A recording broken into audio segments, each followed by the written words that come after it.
Hello everyone, and welcome back to Mr. Curious Case. In this video, we'll uncover 3 tragic diving incidents, from a shipwreck off Florida's coast to a deadly dam inlet. Each story shows how quickly danger can strike beneath the surface. Let's dive in.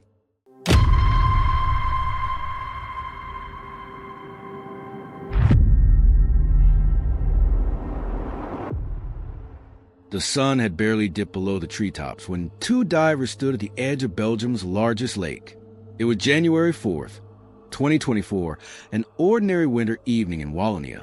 But for Christophe Gauder and Frederick Pochet, the day marked the start of an extraordinary dive, the kind that only seasoned divers attempted, the kind that came with risk, reward, and sometimes no return. Christophe Gauder, 46, and Frederick Pochet, 59, weren't novices drawn in by thrill. They were experienced technical divers, the kind of men who spoke the language of depth, decompression schedules, and dark silence. Christophe, who worked in banking and lived alone in Liège, was known among his dive club friends as meticulous and skilled. Frederick, while not affiliated with the same clubs, was similarly respected for his experience underwater. They had chosen the Plate Taya Reservoir in Freud Chapel, a lake they both knew well. Covering 350 hectares, Plate Taya is part of the Eau-d'Hier Lakes Complex, the largest artificial lake system in Belgium, popular with both divers and sailors. Its waters hold secrets that only those willing to explore the depths truly understand. But this dive would be different. It was winter, and the on-site dive center had closed for the day. The 2 men arrived alone, carrying rebreathers and powerful diver propulsion vehicles, DBVs, also known as scooters. Their plan, a night dive, silent, deep, swift. It was a kind of dive few attempted after dark, and it was to be their last. By 5 p.m., the light had faded to blue-gray. With little wind and no crowds, the lake was still, quiet as a secret. Christophe and Frederick slipped beneath the surface with practiced ease, their rebreathers humming softly and their scooters ready to carry them into the dark expanse. At this hour, there will be no one to stop them. No staff at the dive center. No other divers on shore. Just the 2 of them in the cold, open water. They knew the rules. 2 authorized dive zones, both far from the Plate Taya Dam. But they also knew the lake held more than those shallow, well-charted areas. At the heart of the complex stood the dam, an enormous wall of concrete nearly 800 meters long and home to a powerful pump storage hydroelectric station. Divers often heard the turbines humming far below at about 20 meters, like a deep mechanical breath echoing through the lake bed. It was a sound that said, "Keep your distance." Most divers did. But something drew Christophe and Frederick closer. Perhaps it was curiosity, perhaps a goal, an underwater landmark, or the quiet thrill of getting near a forbidden place. Maybe they miscalculated how far the turbine suction extended, or maybe the lake simply tricked them, like it had done to others before. What is certain is this: that evening, 2 of the dam's 3 turbines were operating. At full power, the water around the intake becomes more than just dangerous. It becomes a silent trap. Somewhere near the depth of 50 feet, the top of the turbine intake tunnel begins. The shaft plunges further, down to around 230 feet, funneling water through at terrifying speed. What starts as a gentle tug becomes an invisible current. Impossible to fight once you're too close. They wouldn't have heard it. They wouldn't have seen it. One moment they were gliding through the dark water, the next gone. No emergency call. No distress signal. Just silence. When Christophe and Frederick didn't return by the expected time, their absence raised immediate concern. The evening passed, and still no word from the 2 divers. For family members, the quiet absence was unsettling, but it wasn't until late the next morning that the alarm was truly raised. Christophe's son, growing anxious after multiple attempts to contact his father, drove to the lake's car park. It was empty except for Christophe's vehicle, parked in its usual spot. His heart sank. Something was wrong. He called the authorities, and just hours later, a team of divers from Belgium Civil Protection was mobilized. The rescue effort began in earnest. The team, armed with 10 divers and sonar equipment, methodically scoured the lake. with the water visibility at a mere few feet and the lake's expansive, deep expanse. Finding the men seemed like an impossible task.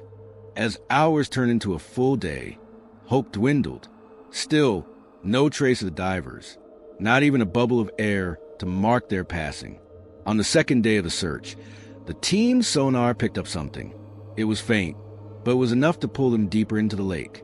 When divers descended into the dark water, what they found confirmed their worst fears. The equipment was scattered across the lake bed.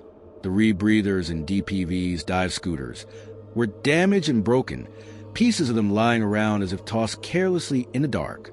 But there were no signs of the divers themselves. It would take another day and more searching before the search team would finally locate what was left of Christoph and Frederick. Fragments of their bodies, downstream of the dam. The morning of January 5th brought grim news. The recovery team, continuing their meticulous search, finally found what they had been dreading to uncover. Downstream of the Plate Taya Dam, the remains of both divers were discovered. It was not a peaceful recovery, nor was it what anyone had hoped for.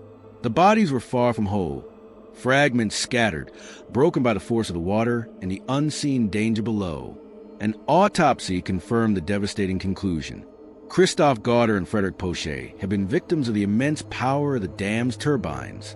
It was clear that the two experienced divers had ventured too close to the intake of the dam's hydroelectric system, a mistake that would ultimately cost them their lives. The force of the turbines, which could draw on objects as large as a car, had pulled them under. Investigators speculated that the men had been diving at depths beyond the authorized zones, drawn too far into a hazardous part of the lake.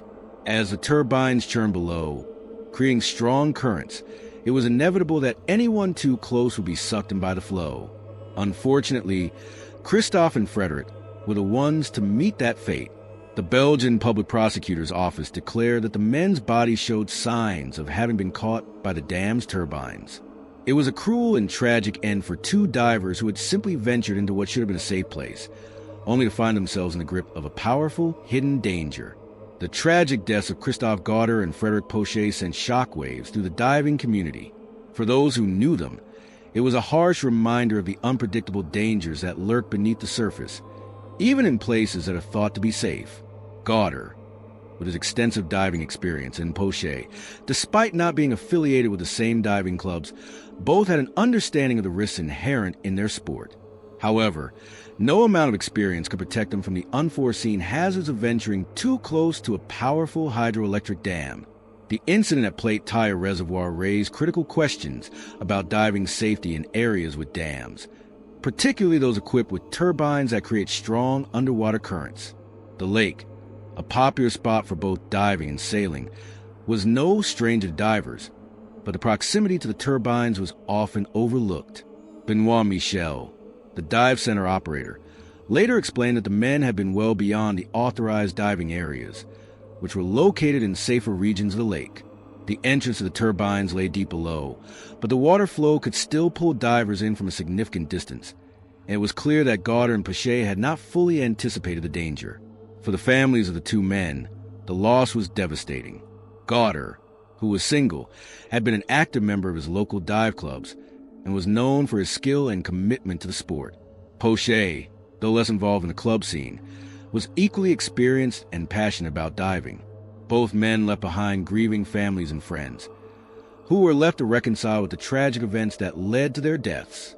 The Plate Taya tragedy would forever be remembered by those who dive at the lake, serving as a painful reminder of the unpredictable forces that could exist beneath the surface. The event brought to light the dangers of diving to close areas that, though accessible, can harbor unseen threats. Threats that no amount of experience can always prepare you for. The loss of these two experienced divers was felt deeply by their loved ones and the entire diving community.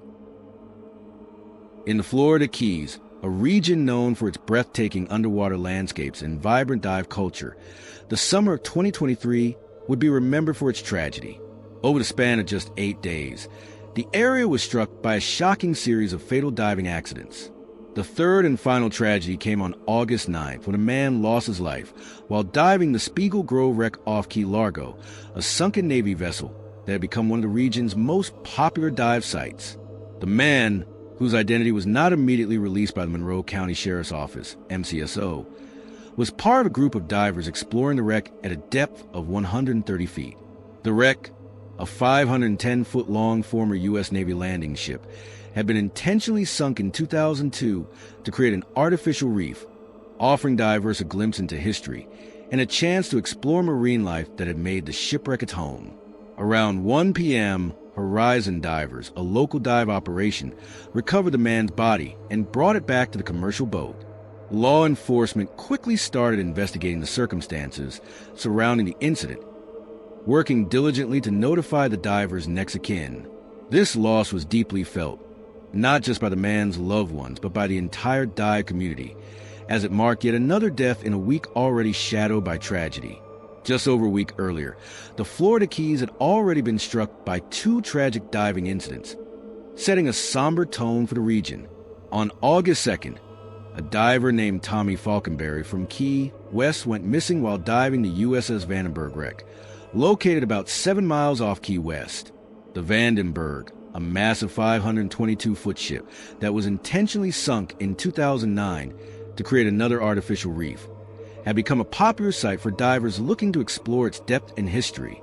That morning, Tommy had been part of a group of divers exploring the wreck, but when he failed to resurface after the dive, crew members aboard the dive vessel, Dreamcat, immediately raised the alarm. The U.S. Coast Guard was quick to respond, launching a search that would span days, covering more than 4,300 square nautical miles of open water. Despite the efforts of the Coast Guard and local volunteers, Tommy's body was never recovered, and by August 7th, the search was suspended. Tommy's disappearance added to the emotional toll on the local community. But the tragedy didn't end there. Only a few days earlier, on July 30th, tragedy had struck again when 13-year-old Ben Segard, a young spear fisherman from Marathon, lost his life in a diving accident roughly 8 miles south of Duck Key. Ben had been diving with a friend when something went wrong.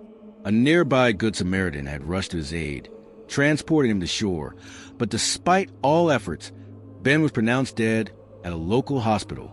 For the families of the victims, the grief was overwhelming. "This is a heartbreaking and tragic case," Sheriff Rick Ramsey had said in a statement after Ben's death. His words echoed the shock and disbelief that would soon engulf the entire community as the third tragedy unfolded just days later.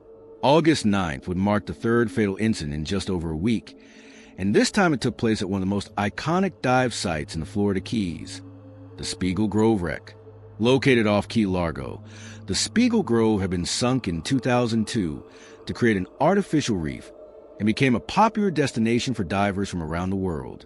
At 510 feet long and resting at a depth of up to 130 feet, the wreck offered an unforgettable dive experience, but also came with inherent risks, especially for those unfamiliar with its depth and challenges.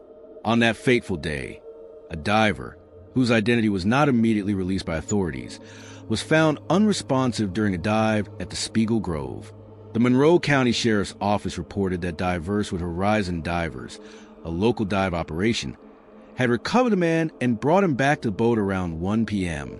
By the time the diver was brought aboard, it was clear that he would not survive. The details surrounding his death remained unclear, and detectives were working to notify his next of kin while continuing the investigation. The victim's identity would soon remain secondary to the growing sense of grief and shock that reverberated throughout the diving community. 3 deaths in 8 days, a staggering and devastating series of events for an area known for its world-class diving experiences. Local divers, operators, and residents began to reflect on the fragile nature of the sport and how quickly things could turn tragic in an environment that many took for granted. The string of incidents in early August sent shockwaves through the Florida Keys, a region where diving is not only a popular hobby, but also a key part of the local economy. The underwater world off Key Largo, with its vast array of wrecks, reefs, and crystal clear waters, had always drawn divers eager to explore its depths. But with each tragedy, the narrative surrounding diving in these waters was shifting, from excitement and adventure to somber reflection on the dangers inherent in the sport. In the wake of these tragedies, the diving community grappled with the need for more robust safety measures. While diving is often portrayed as a thrilling, almost serene activity, It is also a discipline that demands respect for the environment and an understanding of one's own limits.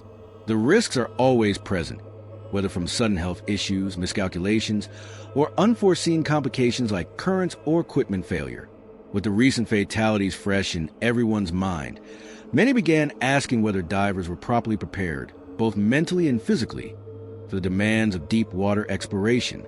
As the divers and their families were mourned, many turned their attention to the broader issue of safety and what lessons could be drawn from these tragedies. It was a time for reflection, as divers, both local and visiting, began asking themselves hard questions about the dangers of the sport they loved and the steps needed to mitigate them. What kind of oversight was required? Should there be more rigorous training requirements? Was enough being done to prepare divers for the unexpected? These questions lingered, and the search for answers would shape how future dives would be approached in the region. The events of August 2023, with their tragic consequences, left a permanent mark on the Florida Keys and the global diving community. These incidents, which unfolded over a matter of days, highlighted the inherent risks of deep water diving, risks that, while manageable, can never be entirely eliminated. The Spiegel Grove wreck, once a symbol of maritime history and underwater exploration, became a reminder of the unpredictable nature of the ocean. The Key West and Marathon incidents, too, underscored the vulnerability that even the most experienced divers face when things go wrong beneath the waves. The families of those lost, including the young Ben Sigard, were left to grapple with profound grief and the painful knowledge that the oceans, which so many hold in awe, can be unforgiving. In their wake, the community of divers, instructors, and safety experts were left to reassess their approach to the sport. With each loss came a renewed commitment to improving training, safety standards, and emergency response protocols, ensuring that the next generation of divers will be better equipped to handle the challenges of the deep. The tragedy of these diving accidents will never be forgotten, but they also serve as a reminder that even in the face of such sorrow, there is always room for improvement, for greater awareness, and for the enduring spirit of camaraderie that binds divers together. As the Florida Keys continue to draw divers from around the world, the legacy of those who perish will live on, not only in the memories of their loved ones, but also in a continued pursuit of safety and knowledge beneath the waves. On a warm Monday morning in Key Largo, Florida, the day began like countless others. Divers suited up, boats hummed to life, and the Atlantic sparkled with promise. For many, it was just another dive. But for Richard Eric Eunice, 62, it would be his last. Richard wasn't a beginner. He had experience and confidence. That morning, he boarded a charter headed to the Spiegel Grove, one of Florida's most famous shipwreck dives. His goal was simple: explore the artificial reef, enjoy the thrill of the descent, and return safely like he had many times before. The crew went through the usual checks. Gear was secured, tanks were filled, conditions were favorable, the kind of calm day divers hoped for. By all accounts, everything seemed fine as the group prepared to enter the water. No one sensed that something tragic was about to unfold beneath the surface. The Spiegel Grove rests 130 feet beneath the surface, a retired Navy landing ship turned artificial reef. At over 500 feet long, it's a favorite among seasoned divers for its size, complexity, and history. But it's not a sight for the unprepared. The depth currents and tight passageways demand skill and focus. Richard descended with his group, drifting into blue as the ghostly outline of the wreck came into view. The ship loomed below, covered in coral and surrounded by swarms of fish. It was beautiful, haunting, and deadly silent. Somewhere during the dive, something went wrong. Witnesses would later say that Richard had been moving normally at first. There were no signs of panic, but minutes later, other divers noticed he was unresponsive. He had lost consciousness underwater. The ocean, indifferent and vast, gave no answers. In the deep, every second counts. When Richard's dive buddies realized something was wrong, they rushed to his side. They tried to get his attention, tapping him gently, but there was no response. Panic started to settle in. What had happened? Was it an embolism or something else? They could only guess. Time, in moments like these, feels like an eternity. The dive group quickly signaled the boat above, and with urgent movements, they began to surface. It was a race against the clock. The further down you are, the less time you have. The boat crew, alerted by the divers, readied their equipment and prepared for an emergency. The moment Richard was pulled aboard, they began CPR, doing everything they could to revive him. Every breath, every push of the chest, they worked with the hope that it wasn't too late. But the sea is unforgiving, and the hour had grown late.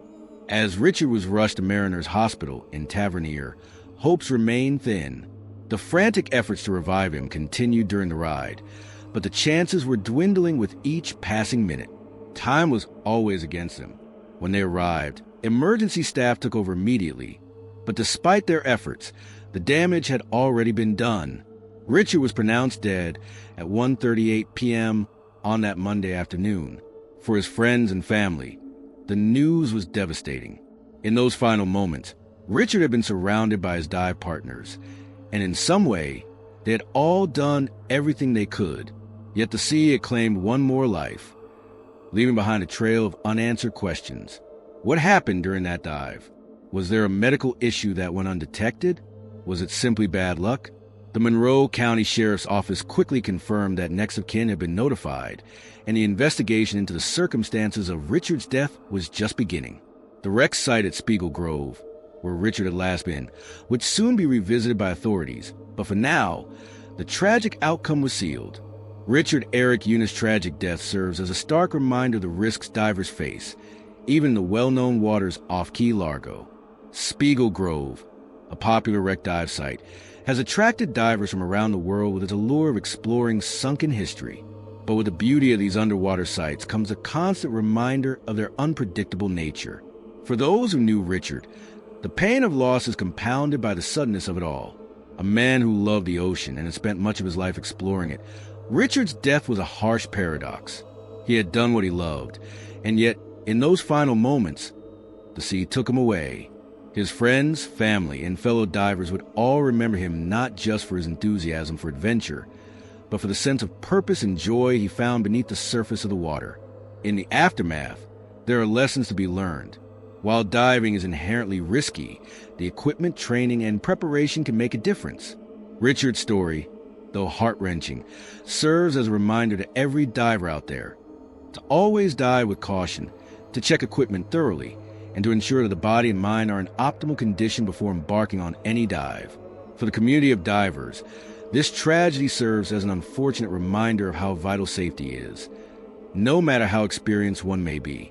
Richard's legacy will live on, not just in the memories of those who love him, but in the collective awareness of the diving world.